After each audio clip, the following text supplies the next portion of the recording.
धौलपुर के मुखिया जयप्रकाश अपने बेटे से बहुत परेशान रहते थे। गोपाल अपने पिता के किसी भी काम में हाथ नहीं बटाता था। बस सारा दिन अपने दोस्तों के साथ खाली इधर उधर घूमता था। खाली समय में बस सोना। जयप्रकाश को बस इसी बात की चिंता रहती थी कि अगर इसे गांव की जिम्मेदारी दिया जाए तो ये कैसे संभालेगा। एक दिन गुस्से में आकर बोला, गोपाल, तू कब तक घूमता फिरेगा निठल्ला बनकर।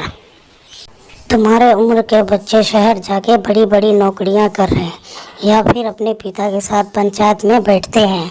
मैं तो कह कर थक गया कि तू भी कुछ काम कर लिया कर, पर तेरे कान में चू तक नहीं रेंगती।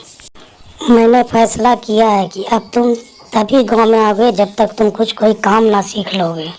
अरे कैसी बातें कर रहे हो, अकेला लड़का कहाँ कहाँ भटकेगा। हाँ, मुझे कहीं भी नहीं जाना है। मैं अपने दोस्तों के घर जा रहा हूँ पतंग उड़ाने के लिए। मैंने कह दिया सो कह दिया। कल सुबह अब तुम कोई काम के तलाश में जाओगे और घर तभी लौटोगे जब तुम कोई काम सीख लोगे। जयप्रकाश गोपाल को जबरदस्ती काम ढूंढने के लिए भेज दिया ताकि वो कोई अच्छा काम सीख गया। गोपाल काम के तलाश में तो निकल पड़ा, पर उसका मन बिल्कुल ना था। जब जंगल पहुंचा तो देखा महाराज पेड़ के नीचे ध्यान के बैठे हुए थे। वहाँ एक सांप महाराज को डसने के लिए जा रहा था। तभी गोपाल ने सांप को उठाया और जंगल की तरफ फेंक दिया। तभी महाराज का ध्यान टूट गया और देखा कि वह सांप जंगल की ओर जा रहा था। धन्यवाद बेटा, तुमने मेरी जान बचा ली। आओ कुटिया में, वहाँ चलकर बात करते हैं।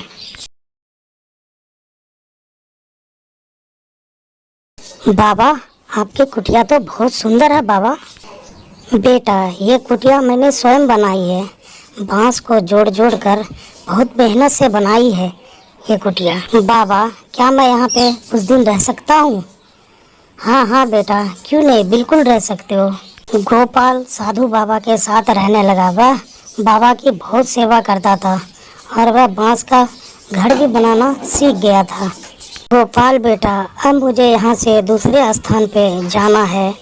अब तुम्हें भी अपना गांव जाने का उचित समय आ गया है। पर बाबा, मेरे पिताजी ने मुझे बोला जब तक तुम कोई काम ना सीख लेते तब तक तुम गांव नहीं लौट सकते।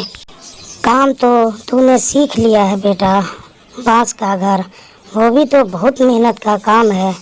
अब तुम अपने गांव जाना और जल्दी वहां बांस का घर बनाना शुरू कर देना। बस यही तुम्हारा काम है। एक दिन ये बांस का घर तुम्हें बहुत काम आएगा। गोपाल साधु बाबा से विदा लेकर वह अपने गांव पहुंच जाता है और अगले ही दिन बांस मंगवा कर गांव में जगह जगह घर बनाना शुरू कर देता है। इस लड़के को तो मैंने काम सीखने के लिए भेजा था, पर इसने गांव आकर बांस का घर बनाना शुरू कर दिया। अरे देखो तो कितना सुंदर घर है, लेकिन इस घर में रहेगा कौन? सबका तो अपना अपना घर है और जमीन जायदाद है और ये फजूल का मेहनत।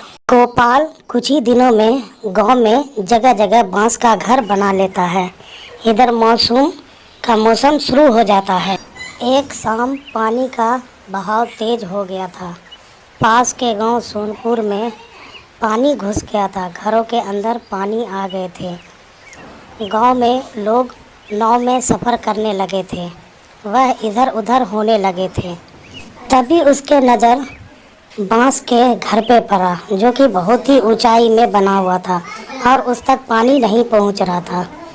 लोग सारे उसमें जाके रहने लगे थे। लोगों ने शरण ली और जयप्रकाश भी अपनी पत्नी और बेटे के साथ उसी घर में शरण ली।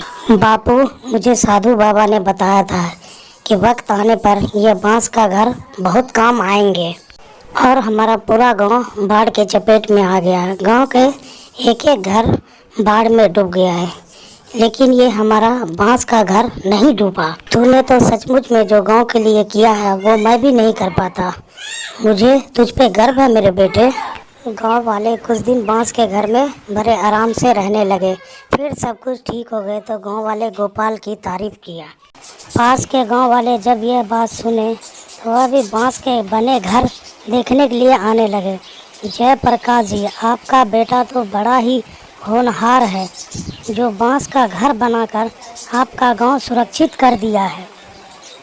मेरे गांव में भी गोपाल बेटा ऐसा ही बांस का घर बना दो ताकि जब बाढ़ आए तो मेरा गांव का लोग भी सुरक्षित हो जाए। जो खर्चा लगेगा वो हम देंगे। घर बनाने का काम शुरू करवा दो। ठीक है, मैं कल से ही और लोग मदद के लिए ले लेता हूँ और आप लोग चिंता ना करें, सारे गांव में मैं बांस का घर बनाने का काम शुरू कर दूँगा। धन्य हो उस महाराज का जिसने मेरे बेटा को इतना मेहनती बनाया है। सचमुच हमारे सामने बहुत मेहनती बन गया है।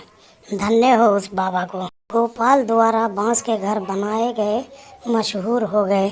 धीरे धीरे गांव के मुखिया अपने अपने गांव में बांस का घर बनवाने का काम शुरू कर और इसी तरह गोपाल का बांस का काम कारोबार में बदल गया। बेटा, तूने मेरा सर फक्र से ऊंचा कर दिया। गोपाल उस बाबा को धन्यवाद करने लगा मन ही मन में।